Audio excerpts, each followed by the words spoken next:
Israel के साथ America, Gaza पहुंचा रूस, चीन भी एक्टिव, WW3 ना करा दे महाशक्तियों का टकराव। रूस यूक्रेन युद्ध के बाद इजराइल हमास की लड़ाई में महाशक्तियों की दिलचस्पी बढ़ती जा रही है। इजराइल ने जहां हमास को मिट्टी में मिलाने की कसम खाई है, वहीं अमेरिका भी उसका साथ दे रहा है। बाइडेन के अधिकारियों ने साफ शब्दों में कहा है कि हमास द्वारा बंधक बनाए गए इजराइल के लोगों की सुरक्षित वापसी के लिए जो बाइडेन प्रतिबद्ध है। इस सबके बीच चीन का भी बयान सामने आया है। उसने कहा कि वह गाजा में फिलिस्तीनियों की मदद के लिए रूस के साथ काम करने के लिए तैयार है। महाशक्तियों की बढ़ती दिलचस्पी से दुनिया पर फिर से विश्व युद्ध का खतरा मंडराने लगा है। अमेरिकी विदेश विभाग के प्रवक्ता मैथ्यू मिलर ने एक प्रेस ब्रीफिंग में कहा कि संयुक्त राज्य अमेरिका न केवल हमास का मुकाबला करने के प्रयासों में इजराइल की सहायता करने के लिए तैयार है, बल्कि गाजा को मानवीय सहायता पहुंचाने की सुविधा भी प्रदान करने के लिए तैयार है। आपको बता दें कि राष्ट्रपति जो बाइडेन ने हाल ही में इजराइल की यात्रा की थी।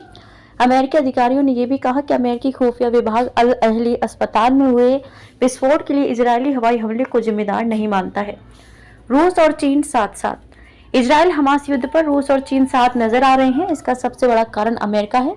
यूक्रेन युद्ध के बाद अमेरिका और रूस की दुश्मनी बढ़ गई है। वहीं दक्षिणी चीन सागर में वर्चस्व को लेकर चीन और अमेरिका के रिश्ते भी सहज नहीं हैं।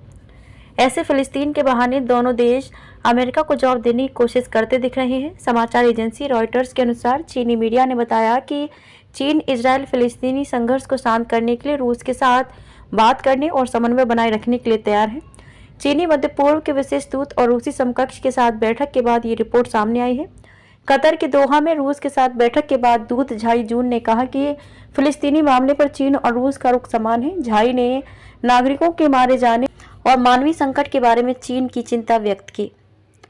ब्रिटेन भी इजराइल के साथ। सुनक ने किया तेल अवीव का दौरा। ब्रिटेन के प्रधानमंत्री ऋषि सुनक इजराइल हमास संघर्ष को बढ़ने से रोकने के संबंध में बातचीत करने और इजराइल के साथ एकजुटता दिखाने के लिए गुरुवार को तेल अवीव पहुंचे। यहां सुनक ने प्रधानमंत्री बेंजामिन नेतन्याहू से वादा किया कि इस कठिन समय में वे इजराइल के साथ हैं। साथ ही उन्होंने गाजा में एक मानवीय गलियारा खोलने का स्वागत किया। नेतन्याहू ने सुनक का गले लगाकर स्वागत किया और एक दूसरे को दोस्त बताया। सुनक ने कहा कि मैं ये कहना चाहूंगा कि मुझे इजराइल के सबसे कठिन समय में आपके साथ यहाँ खड़े होने पर गर्व है। आपके मित्र के रूप में हम आपके साथ एकजुटता से खड़े होंगे। हम आपके लोगों के साथ खड़े होंगे और हम ये भी चाहते हैं कि आप जीतें। उन्होंने कहा कि इस खौफनाक समय में फंसे ब्रिटिश नागरिकों को दिए गए सहयोग के लिए भी मैं आपका धन्यवाद देना चाहता हूँ। युद्ध किसी के हित में नहीं। क्लेवरली पश्चिम देशों की एकजुटता दिखाने के लिए पश्चिम एशिया की इसी तरह की यात्राएं कर रहे हैं। सुनक की यात्रा के साथ ब्रिटेन के विदेश मंत्री जेम्स क्लेवरली ने भी पूरे क्षेत्र में संघर्ष को फैलने से रोकने और शांतिपूर्ण हल की दिशा में काम करने के प्रयासों के तहत पश्चिम एशिया में विभिन्न देशों की यात्रा शुरू की है। क्लेवरली अगले 3 दिन में मिस्र, तुर्की और कतर में वरिष्ठ नेताओं से मिलेंगे। क्लेवरली ने कहा कि यह किसी के हित में नहीं है, ना तो इजरायली, ना ही फलस्तीनी और ना ही व्यापक पश्चिम एशिया के लिए कि दूसरों को इस संघर्ष में शामिल किया जाए।